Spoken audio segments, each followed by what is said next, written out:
नमस्कार दोस्तों, Bagda publication online classes के यूट्यूब चैनल पर आपका हार्दिक स्वागत है। दोस्तों, आज अपन इस वीडियो में रेप के नियम रेप के नियमों का अध्ययन करेंगे कि रेप के नियम कौन से होते हैं, कि रे का प्रयोग शब्दों में कहां कहां पर और कैसे किया जाता है। कभी कभार रे का प्रयोग शब्द के ऊपर होता है, कभी कभार शब्दों में वर्णों के नीचे किया जाता है और कभी कभार उसका डबल रूप में किया जाता है। तो रेप के नियम कौन कौन से होते हैं और किस प्रकार होते हैं। तो पहला तो है रे का नियम, रे का सामान्य प्रयोग। रे का सामान्य प्रयोग कैसे होता है। जैसे मान लो शब्द के मध्य जो स्वर सहित रे का प्रयोग होता है वो सामान्य प्रयोग हो गया। इसमें रे है आपका जो स्वर सहित है, रे इसमें स्वर सहित है, तो ये एक तो हो गया रे का सामान्य प्रयोग। दूसरा नियम है इसका रे स्वर रहित होता है, उसका प्रयोग कैसे किया जाता है। जैसे रे स्वर रहित रे होता है, उसका प्रयोग कैसे किया जाता है, कहां पर किया जाता है। तो दोस्तों, आपको एक बात का विशेष रूप से ध्यान रखना है।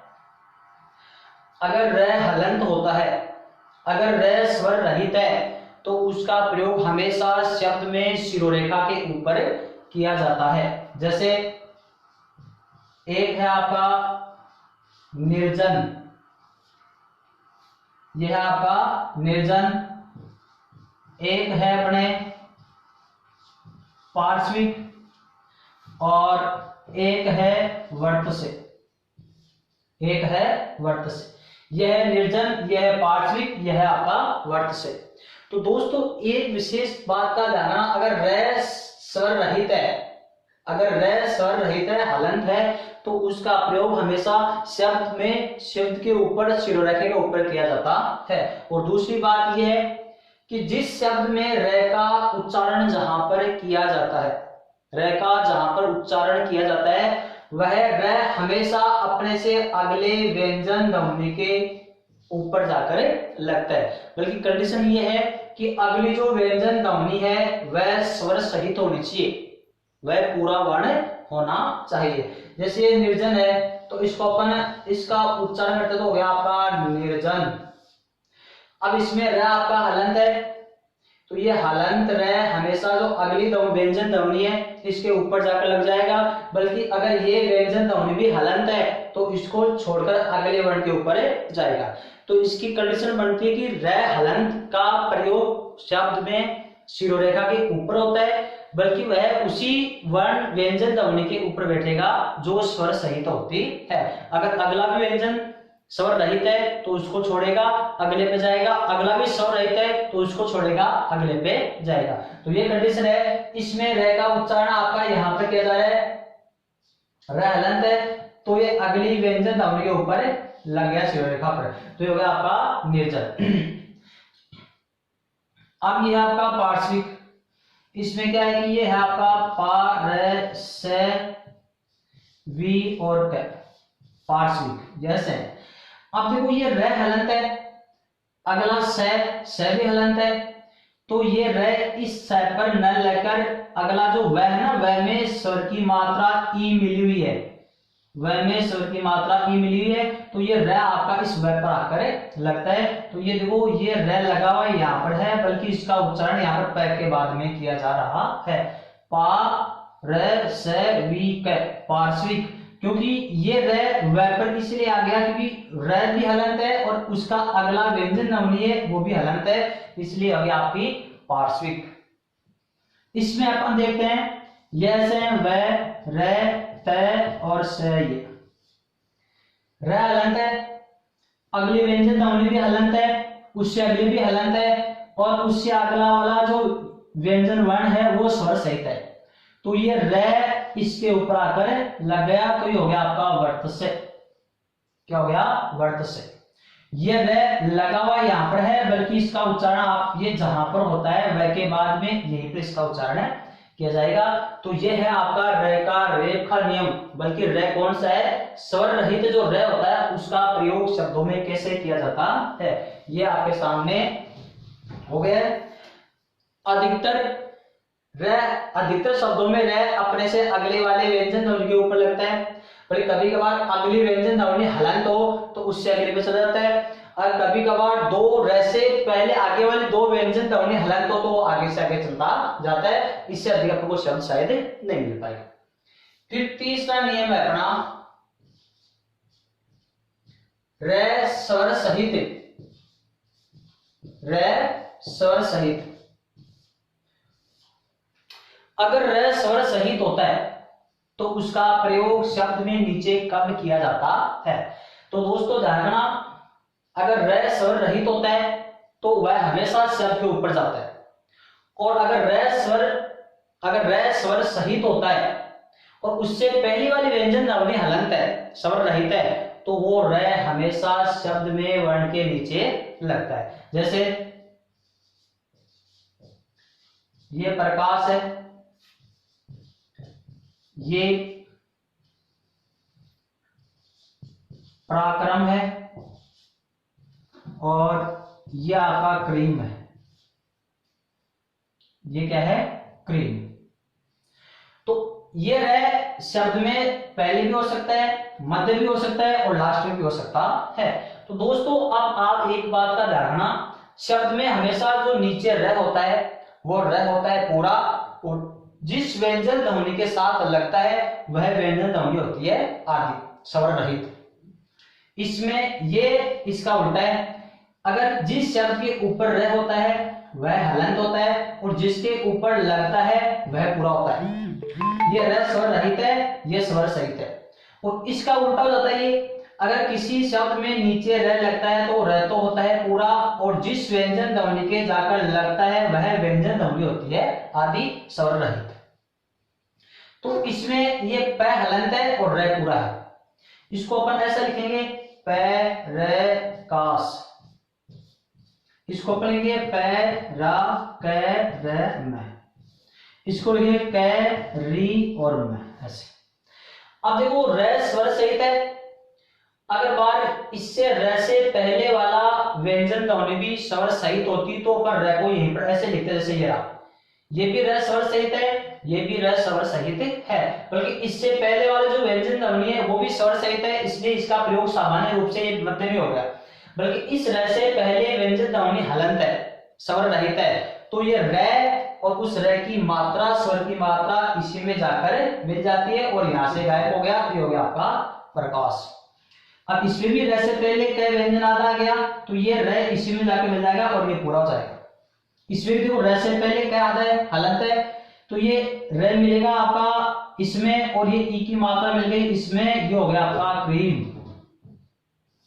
क्या हो गया, क्रीम। तो इस प्रकार से आपके ये शब्द बन जाते हैं। बल्कि ध्यान रखना, इसमें अगर किसी भी शब्द में नीचे रे लगता है, किसी भी शब्द में नीचे रे लगता है वह रे पूरा होता है, और जिसके जाकर लगता है वह व्यंजन ध्वनि हलंत या स्वर रहित होती है। अब है अगला चौथा नियम, रे का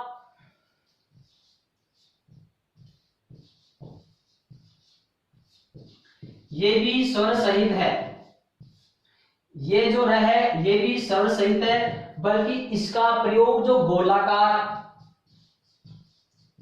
गोलाकार व्यंजन ध्वनियों में इसका प्रयोग कैसे किया जाता है, गोलाकार व्यंजन ध्वनि।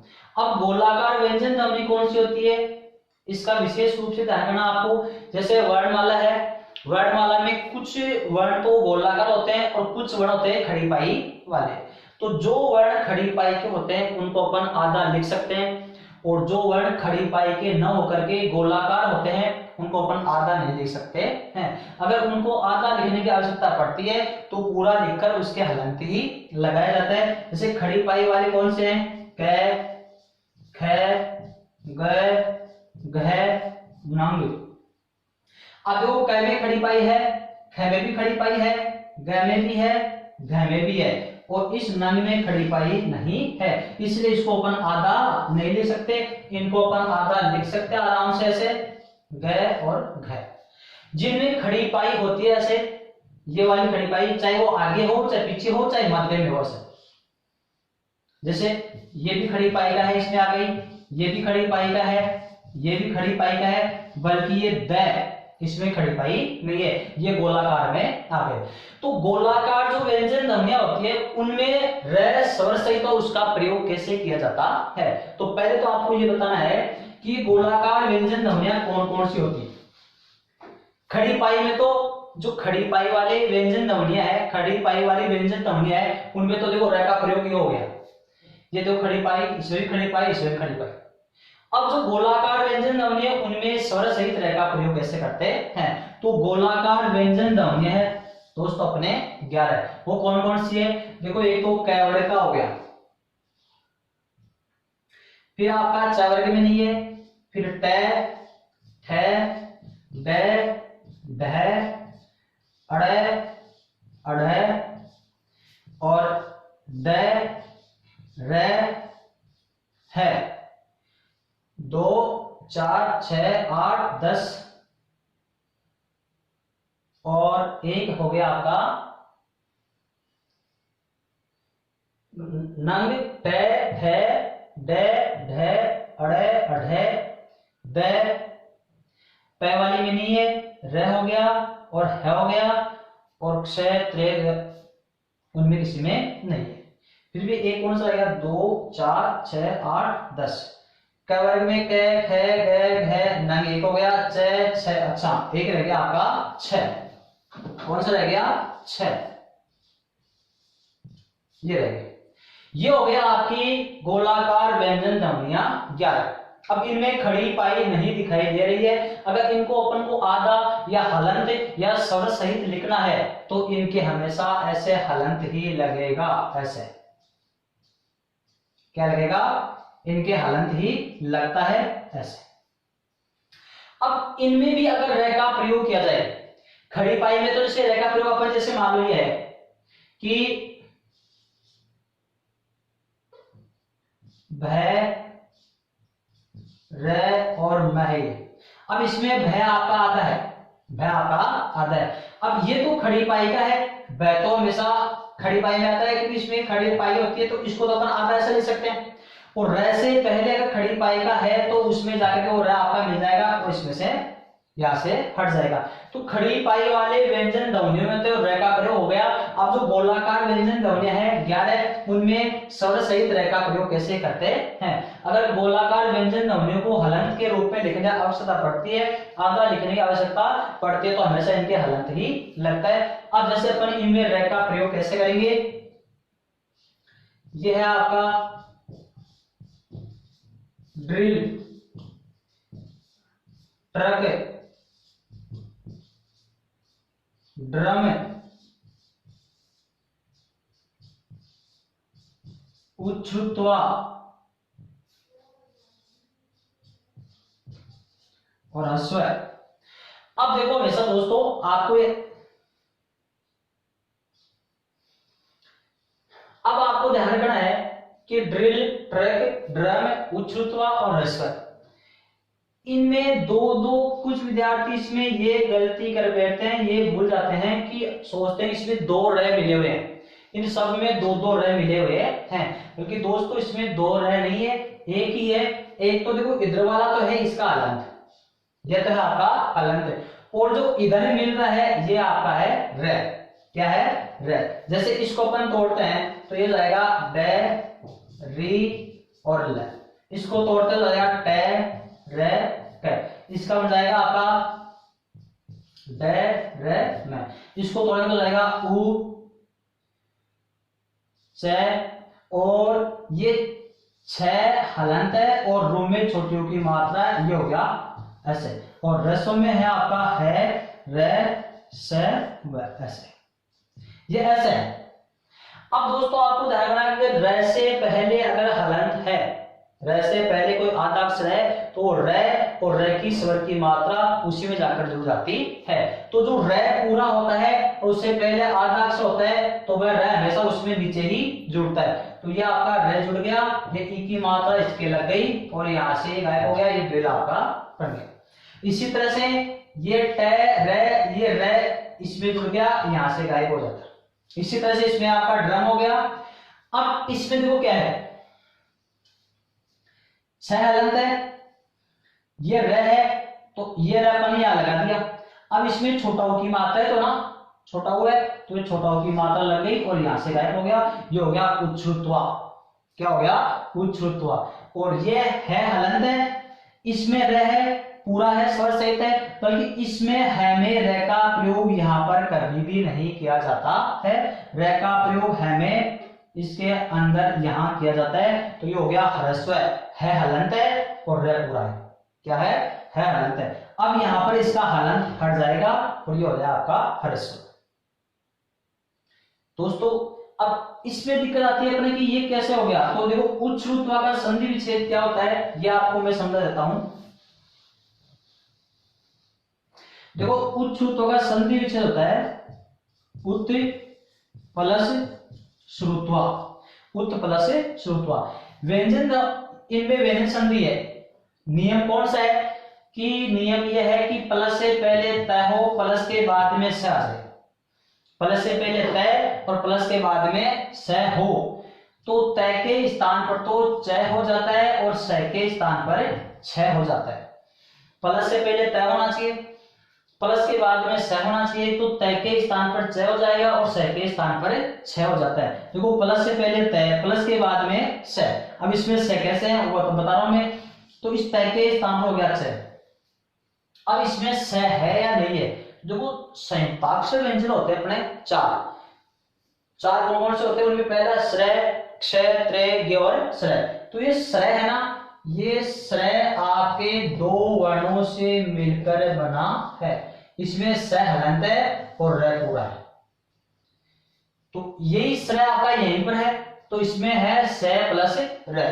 तो इसमें स हलंत है और र पूरा है। तो इसको तोड़ने के बाद में क्या बनेगा? स हलंत, र में छोटा ऊ और तवा, ऐसे है। क्योंकि इसके टुकड़े करने के बाद वो स प्लस र, तो स हलंत र पूरा, तो स हलंत है और ये ऊ की मात्रा आपकी इसमें र में आ गई। अब इसमें हो जाएगा कि तय के बाद में स, तो ये ऐसे हो गया, तय के बाद में स आ गया तो तय के स्थान पर च हो गया। इसको अपन ऐसे लिख, जैसे मान लो उत प्लस स रू तवा। इसके सरे के टुकड़े करने के बाद में स प्लस र हो गया। अब नियम क्या है कि प्लस से पहले तय, प्लस के बाद में स, तो च हो जाता है। तो प्लस से पहले तय आ गया, प्लस के बाद में स आ गया, तो तय का तो हो गया आपका च और इस स के स्थान पर क्या बन गया आपका छ। अब स आधा है तो छ भी आधा हलंत, क्योंकि ये तो खड़ी पाई वाला था, स खड़ी पाई है इसलिए इसको अपने आधा से लिख दिया। बल्कि ये तो गोलाकार आ गया, इसको आधा लिख नहीं सकते, उसका तो हमेशा क्या लगता है? हलंत लगता है। तो स आधा है तो छ भी आधा। अब ये र जुड़ गया आपका इधर और उ की मात्रा जुड़ गया आपकी इधर, ये हो गया आपका उच्छ्रुत्वा और व्यंजन संधि। तो दोस्तों ये हो गया आपका गोलाकार, जो गोलाकार व्यंजन ध्वनियां है उनमें र का प्रयोग। ये हो गया र, ये हो गया आपका र का प्रयोग। अब इससे आगे है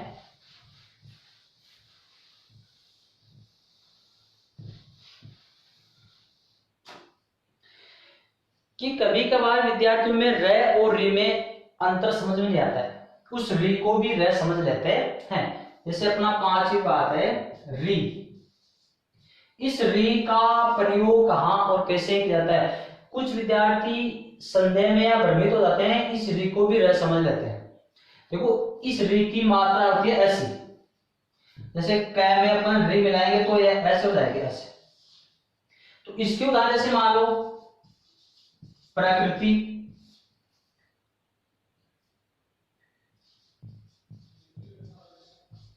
संस्कृति,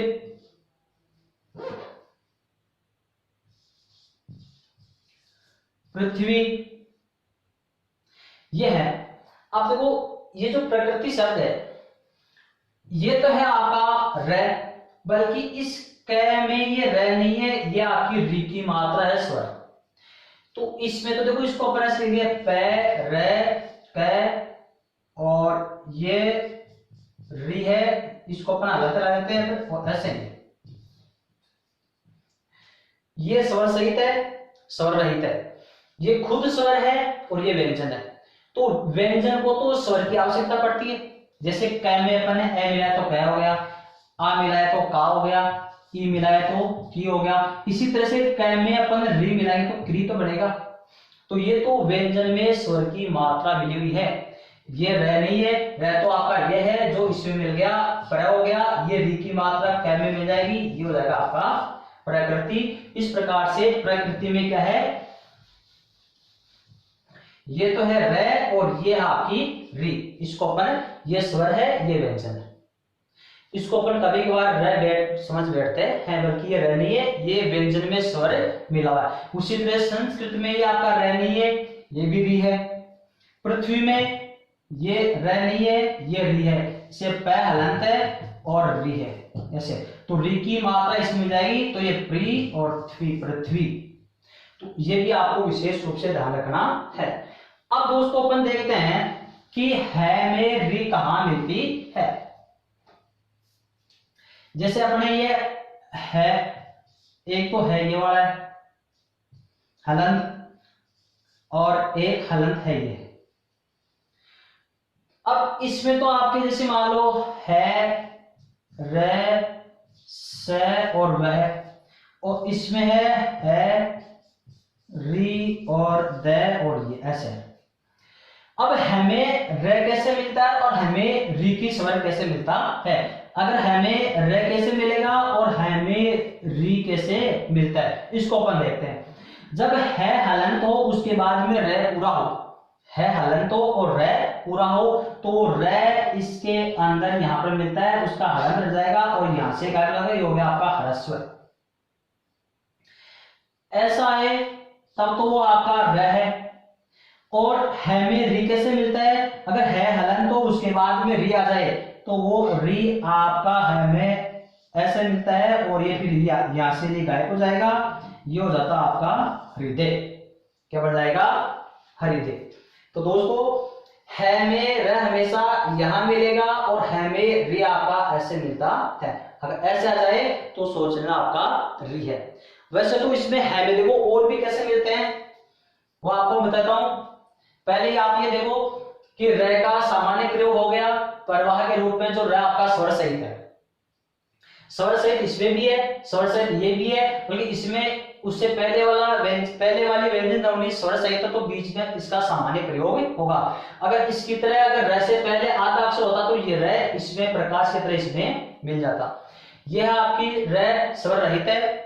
तो जो र स्वर रहित होता है वो हमेशा ऊपर लगता है, और जिसके ऊपर लगता है वो हमेशा स्वर सहित होता है।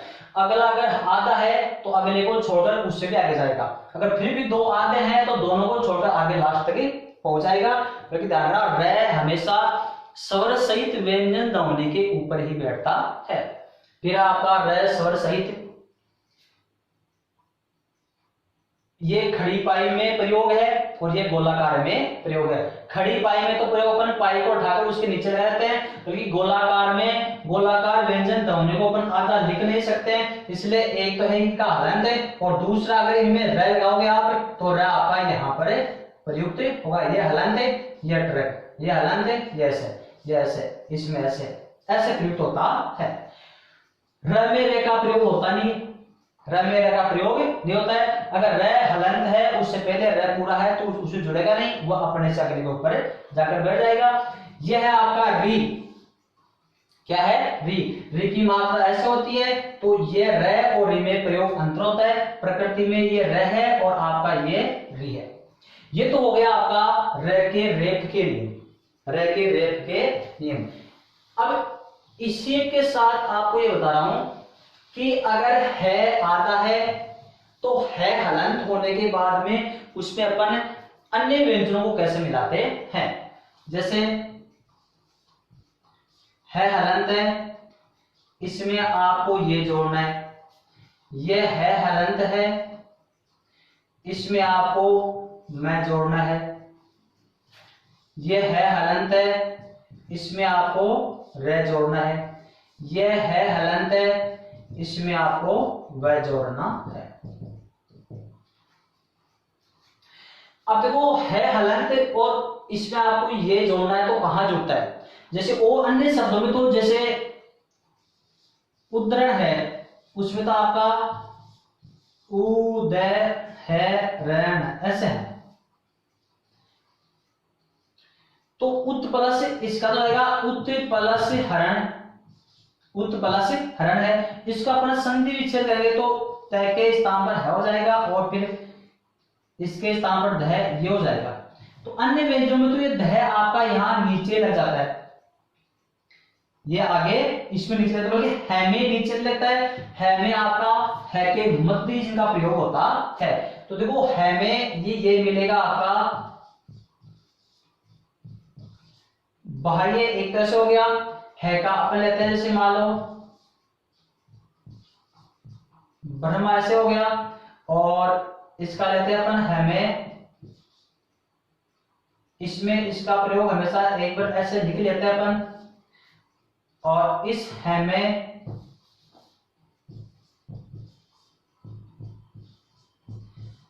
ऐसे लिख लेते हैं बहन। ये रूप है आपका, जैसे मान लो ये से पहले है हलंत समय, इसमें मैं से पहले हलंत है, इसमें र से पहले हलंत है, इसमें न से पहले है हलंत है। तो इसमें है में इनका प्रयोग नीचे न लगकर ये होगा आपका है में यहां पर बाह्य। अब इसका मतलब ये पूरा है और है हलंत है। ब्रह्मा में हो जाएगा आपका है में, ये होगा आपका ब्रह्मा। ह्रस्व में है का प्रयोग रे रे का प्रयोग हो गया आपका यहां पर। और वहनी में है में अगर अपन न मिलाएंगे तो यहां हो जाए, ये हो जाएगा आपका न, तो ये लगा आपका वहनी। इसको मैं बड़ा लिख देता हूं आपको सामने, वह इसमें ये वहनी हो जाएगा। तो है में जो दूसरा व्यंजन होने पर मिलाएंगे तो इस प्रकार से प्रयुक्त होती है, वरना अपन ऐसे। और दोस्तों अन्य उदाहरण जैसे मान लो ये आपका उद्धरण,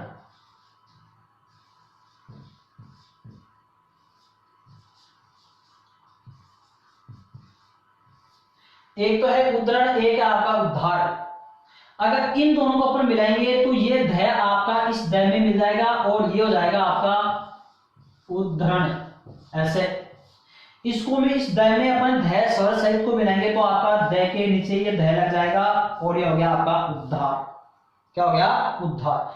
ये दोनों हो गए, बल्कि है में नीचे न लगकर ये उसके अंदर ही लग जाते हैं। तो ये है के साथ में अन्य व्यंजन ध्वनि का प्रयोग किया जाता है। बल्कि दोस्तों आजकल आधुनिक शब्द शुद्धि में थोड़ा सा परिवर्तन हुआ है। जैसे अपने हैं, एक तो है बुद्धि,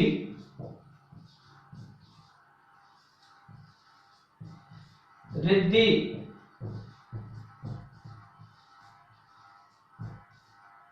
सिद्धि। बुद्धि, रिद्धि और सिद्धि ये शब्द शुद्ध है, बल्कि इनका देखो दो दो रूप भी चलता है। इसको अपन द और धी ऐसे भी लिखते हैं, इसको री द और धी ऐसे भी लिखते हैं, और इसको द हलंत और धी ऐसे। क्योंकि अगर छोटी ई से पहले कोई हलंत है, आधा अक्षर है, तो छोटी की मात्रा उस आधे अक्षर के लग जाती है और बोली जाएगी हमेशा उसके साथ। ये भी सही है। बल्कि आजकल ये शब्द शुद्धि में आधुनिक इसका शुद्ध रूप कौन सा हो गया है, इसको अपन ऐसे भी लिख सकते हैं, बुद्धि,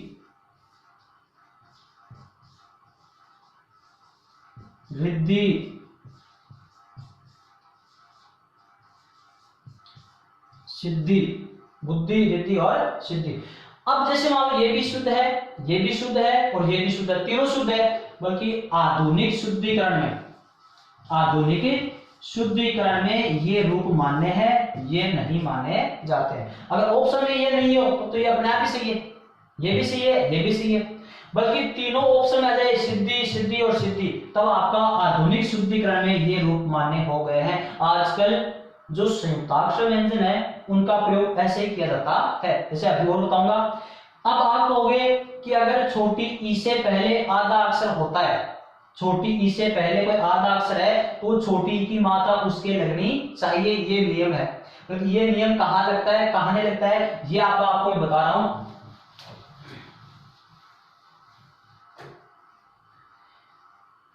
अगर छोटी ई से पहले कोई आधा अक्षर हो तो छोटी ई की मात्रा इसके लगनी चाहिए, जैसे ये लगे यहाँ पर। तो ये नियम सही है, बल्कि ये नियम कहाँ लगता है और कहाँ नहीं लगता है। जैसे मान लो ये आ गया आपका भक्ति, क्या है, इसको अपना शुद्ध लिख देते हैं यहां पर। यह आपका भक्ति और यह आपका शक्ति, यह है आपका सम्मिलित। अब दोस्तों इसमें भी देखो भक्ति इसकी मात्रा है, जैसे अपन इसको गलत रूप में लिखते हैं भय क और ती, इसमें अपन लिखते हैं स क और ती, इसको लिखते हैं स मी सम्मिलित। बल्कि इनमें शुद्ध रूप पूछे तो आपका शुद्ध रूप ये सही है, ये सही है, ये सही है, ये गलत है, ये गलत है और ये गलत है। इसमें शुद्ध रूप ये भी है, ये भी है और ये भी है। बल्कि आधुनिक तीनों ऑप्शन में हो ए बी सी और ऐसे बोले कि शुद्ध रूप बताओ, तब आपका आधुनिक में यही माना जाएगा। तो अब आप ये कहोगे अगर ये ऐसा माना जाएगा तो इसमें भी ऐसा ही मानना चाहिए, क्योंकि इसमें भी छोटी की मात्रा यहाँ पर है, इसमें भी छोटी की मात्रा यहाँ पर है, इसमें भी हलन आधा अक्षर है और इसमें भी आधा अक्षर है। तो फिर इसमें ये गलत क्यों है और इसमें ये सही क्यों है? इसका कारण ये है, अगर छोटी ई से पहले यहाँ पर खड़ी पाई वाला कोई व्यंजन ध्वनि हो, अगर छोटी ई से पहले कोई खड़ी पाई वाली व्यंजन ध्वनि हो तो वो छोटी की मात्रा आपकी उस खड़ी पाई वाले आदि के ही लगती है। तो इसमें देखो कै खड़ी पाई का है, इसमें भी खड़ी पाई है, सम्मिलित में मैं खड़ी पाई है, तो ये ई की मात्रा इसकी है बल्कि लगेगी इसमें। और अगर छोटी ई की मात्रा से पहले गोलाकार व्यंजन ध्वनि आ जाए, गोलाकार व्यंजन ध्वनि कितनी है 11, तो फिर उसका प्रयोग अपन यहां पर न करके उसके खुद के भी लगा सकते हैं। ये आधुनिक शुद्धिकरण के दृष्टि से आपके शुद्ध माने जाते हैं। ये दोनों में अंतर है। छोटी ई से पहले अगर खड़ी पाई हो तब तो ई की मात्रा उस ई की मात्रा वो आधे अक्षर लगेगी, और गोलाकार हो तो ई की मात्रा इसके लगती है वो जिसकी है, जिसके साथ उसका उच्चारण किया जाता है उसी के साथ लगती है। तो ये विद्धि सिद्धि बुद्धि ये गोलाकार है, ये गोलाकार है, ये गोलाकार। अब जैसे अपन और लिखते हैं वह नहीं ऐसे। अब देखो ई से पहले हलंत है और गोलाकार में है, तो उसका अपन शुद्ध रूप ये सही है। इसमें अपन ऐसे लिखते हैं ना वह है और इसमें ऐसे ऐसे, तो वो नहीं, ये गलत है, ये शुद्ध है। गोलाकार अगर छोटी से पहले गोलाकार व्यंजन ध्वनि है तो अपन उसको मात्रा इसके लगानी है, और खड़ी पाई वाला कोई आधा अक्षर है तो मात्रा आपको आधे अक्षर के लगानी है। अब जैसे मैं आपको आजकल आधुनिक शुद्धिकरण में कौन कौन सा रूप चल रहा है, जैसे यह है आपका विद्यार्थी और यह है आपका उद्धार, यह है विद्यालय,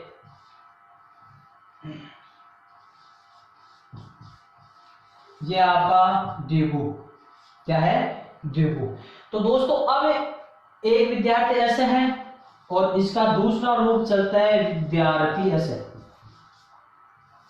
इसको भी अपन अलग कर देंगे तो उदयधार, इसको भी अपन अलग कर देंगे तो वी द या और ल, इसको भी अलग करेंगे तो अपन द द्विगु। अब दोस्तों अब आप कहोगे कि ये छोटी ई की मात्रा से पहले हलंत आ गया द, तो ये मात्रा इसके लगनी चाहिए, नहीं लगेगी क्योंकि आपका द हलंत है और गोलाकार में आ गया। इसलिए ऐसा नहीं कि आपने इसके लगा दिया और ये ऐसे ऐसे कर दिया, ये गलत है। ये आपका यही रहेगी की मात्रा जो आगे गोलाकार है, खड़ी पाई का होता भक्ति की तरह, तो ये ई की मात्रा इसके लग जाती है, बल्कि इसमें नहीं लगेगा। अब ये भी शुद्ध रूप सही है, ये भी सही है, ये भी सही है, ये भी सही है, ये दोनों सही है और ये दोनों भी सही है। बल्कि अगर ऑप्शन में आपके विद्यार्थी ऐसे हो तो ये सही माना जाएगा, और ऐसे आ जाए तो ये सही माना जाएगा, और ए और बी ऑप्शन में दोनों आ जाए, तब आजकल आधुनिक शुद्धिकरण में ये वाला रूप ही मान्य होगा, चाहे इसके अलावा और कोई सा भी संयुक्ताक्षर शब्द हो, कौन सा संयुक्ताक्षर शब्द क्यों ना हो, आजकल ये वाला रूप ही शुद्ध माना जाता है। विद्यार्थी को ऐसे लिखेंगे, विद्यालय उद्धार वैसे, विद्यालय वैसे, मतलब दोनों संयुक्त व्यंजनों को, संयुक्ताक्षर को अलग अलग करके ही लिखना है, वही पहले शुद्ध माना जाता है। बल्कि इसमें देखना जो अपने संयुक्ताक्षर 4 व्यंजन ध्वनि है, संयुक्ताक्षर 4 व्यंजन ध्वनि है, उनको अपन कैसे लिखते हैं, उनको अलग अलग नहीं करना है। जैसे मान लो आ गया क्षेत्रीय, ये आ गया आपका शिक्षा, ये आ गया आपका त्राता, और ये आ गया आपका अज्ञान, और ये हो गया आपका श्रमिक। अब ये भी तो संयुक्ताक्षर है, संयुक्ताक्षर संयुक्ताक्षर, ये संयुक्ताक्षर, ये नहीं है, ये संयुक्ताक्षर, ये आ गया, ये आ गया, और ये आ गया, चारों संयुक्ताक्षर व्यंजन आ गए। बल्कि ये जो 4 संयुक्ताक्षर व्यंजन ध्वनि है, इनको अपन अलग अलग नहीं कर सकते। ये तो ऐसा लिखा जाएगा, कभी ऐसा नहीं कि आप इसका क और स और त री, ये क्षेत्रीय ऐसा लिखो, नहीं, इन 4 को छोड़कर बाकी जो संयुक्त व्यंजन है ना, संयुक्त व्यंजन है, उनके लिए आप जैसे विद्यालय में संयुक्त व्यंजन है, ये होगा आपका, ऐसा लगेगा। बल्कि इनको नहीं लिख सकते अपन, ऐसा नहीं इसको आपने दिया सी और अक्षर बनता है क और सा से, शिक्षा से, नहीं। त्राता में कभी आप लिख दो तय और रा और तात्रा, नहीं। ये जो 4 आपके संयुक्ताक्षर व्यंजन है, क्ष, त्रे, गे और स्र, इनको जो का तो ऐसे लिखा जाएगा संयुक्त रूप से। इनके अलावा जैसे विद्यार्थी है, उद्धरण है, उद्धार है, उद्धव है ना, इनको अपन अलग अलग लिखने वाला ये वाला रूप शुद्ध माना जाता है। तो दोस्तों ये हो गया आपके र के नियम। र के नियम बता दे, ये र का सामान्य नियम है, ये र का स्वर सहित हमेशा, स्वर रहित रह हमेशा ऊपर लगता है, स्वर सहित खड़ी पाई में हमेशा नीचे लगता है, और स्वर सहित गोलाकार समय हमेशा नीचे लगता है, बल्कि साथ में उसके एक हालत भी रहता है। और री का प्रयोग अलग होता है और र का प्रयोग अलग होता है। दोस्तों ये मैंने आपको अच्छी तरह से रेख के नियम बता दिए। अगर आपको इनका और अधिक डीपली अध्ययन करना है, गहराई से और अध्ययन करना है, इनके और उदाहरण देखने हैं, तो अपनी ये पुस्तक है बागड़ा पब्लिकेशन, पुस्तक का नाम है भारतीय हिंदी व्याकरण कोश, भारतीय हिंदी व्याकरण कोश, जो मार्केट में हर बुक डिपो पर उपलब्ध है, ऑनलाइन अमेजन और फ्लिपकार्ट पर भी उपलब्ध है। इसमें 500 पेज थ्योरिकल और प्लस में 2000 वस्तुनिष्ठ प्रश्न उत्तरी भी सम्मिलित है। प्रत्येक टॉपिक के पीछे 50 वस्तुनिष्ठ प्रश्न इसमें उपलब्ध है। तो इस पुस्तक की अपना सहायता ले सकते हैं। भारतीय हिंदी व्याकरण कोश। धन्यवाद।